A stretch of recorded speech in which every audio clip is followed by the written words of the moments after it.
the issue of the deficit and how to resolve this issue. And he's rightly looking at every possibility. And tuition happens to be one of the possibilities. Again, it's not the first time it's been looked at or mentioned. And this is where we are. And we're trying now to be as open as possible to let people know. If it came as a shock, I mean, it's unfortunate, and it's, you know, but this is where we are. We're trying to look forward. You know, we can look back and try to, you know, there's no one person to blame or something like that, but we want to move forward and resolve this. I'm an alumni of this school, and I don't live here. Nobody here wants tuition. So obviously, money is, you know, traditionally the markets perform well, and we're all set on the deficit set back. Clearly, you know, the whole world globally is in a mess, and it's not going to get any better for a couple of years. Nobody knows when or how much or wherever. You know, I'm an alumni. Give us a number. You know, if you need money, and it's not obviously to go from 2 million to 60 million. It's very difficult to never, I know that. But if the alumni can come up with enough money, not that you want to put off the problem, I know that, if you can give the alumni a number to say, this is the number we need to at least push this further into the future, and maybe the markets will recover in 4 or 5 years, and we can get out of this. You know, give us a number. Don't make the decision to pull the trigger. Once you pull that trigger, the school's done. And I think everybody gets that.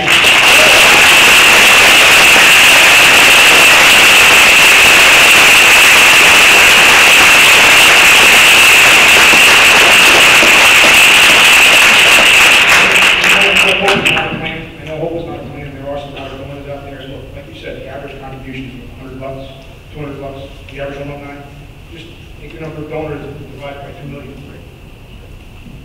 So give us a number. I mean, you know, create a fundraising drive. And, you know, get the alumni to donate more. And if we can table the discussion for a couple of years, we might be able to wait until the markets get better, and we might be okay. Well, the current deficit is $16.3 to $16.5 million. So to break even, you know, that's what we need. And ongoing, the deficit looks like, because the costs keep going up, so we may have to, you know, raise money. Of course, it's a variable depending on what the market returns are, depending on what that shortfall will be, and that would have to be. Give the alumni a number.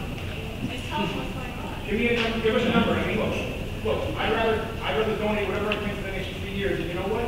The school's going to go down in flames. I'd rather have it happen 3 years from now than today. I mean, we want to. Hopefully, it never happens. But we want to push it off as long as possible. And if it's another 20 years, and it has to happen in 20 years, God forbid, then let it happen 20 years and not tomorrow. Okay. Because once it happens, it can't be reversed. I mean, it's it. I would love to be able to give you an exact number. I don't have that. Well, yeah, 16.3 million would wipe out the deficit for this year, and it would hold this problem off further. You know, and then next year the deficit, because costs keep going up, maybe the deficit next year will be 17. More alumni contribute, you got to attract our responses. So we go from 20%. We need to get something like some rich guy. There's no guarantee, but it's more likely. And that's what you need to tell the alumni. You can double the rate and might be a lot of. You know, every time I'm on the phone-a-thon, and I tell that to people, I say, it doesn't matter how much you give. If you give $5, you're counted as a donor. No, who's going to give money to you? I mean, seriously. No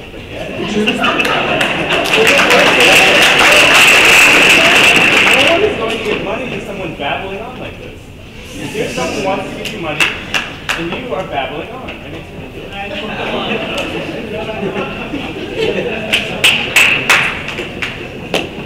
all right, with respect to the finances, who actually is responsible for holding onto the books, the actual list of exactly what is charged, what is paid, and so on, and can that be released to some kind of third-party person or a group of alumni with, like, you know, financial backgrounds and so on, for them to spend the time to write a summary for people to understand a little better what has been going on for our own personal edification. But this has been answered before. The information you're looking for is public records in the 990 forms. It's available. Where can we get the public audits? Can someone point us to it and say that'll answer a question? Yeah, they're filed with the, I don't know exactly where this is, but the Attorney General's office is the one who receives this stuff. And you can look on their website, maybe it's available there. But it is public knowledge. It's public information that's out there. Someone who's had very high rebound for a long time, so I want to acknowledge that.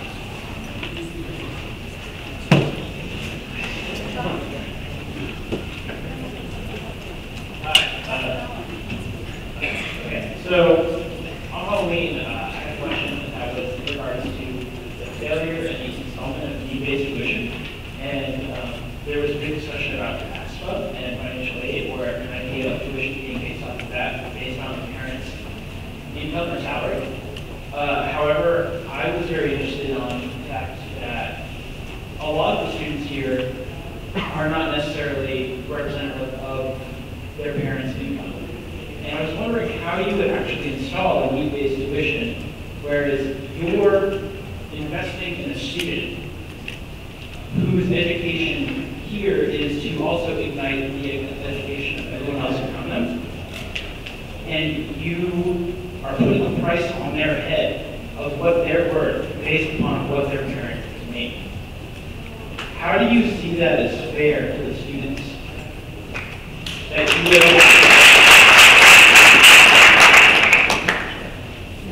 Yeah, I don't know if there's a ready answer for that, but, you know, just about every other university in the country charges tuition.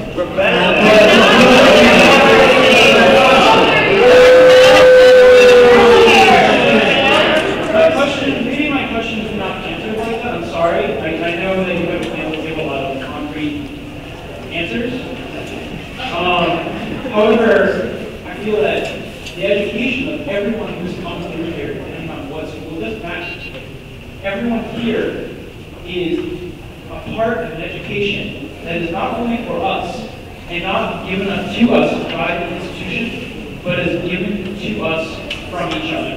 I am only as important as everyone I went here with, who I work here with, and what I've given back here to the students who went to the school, or who are going to the school that I went to. I can't give back money, and I'm an alumni, however I have. And I've given back so much time. But it really pains me to hear you say that is the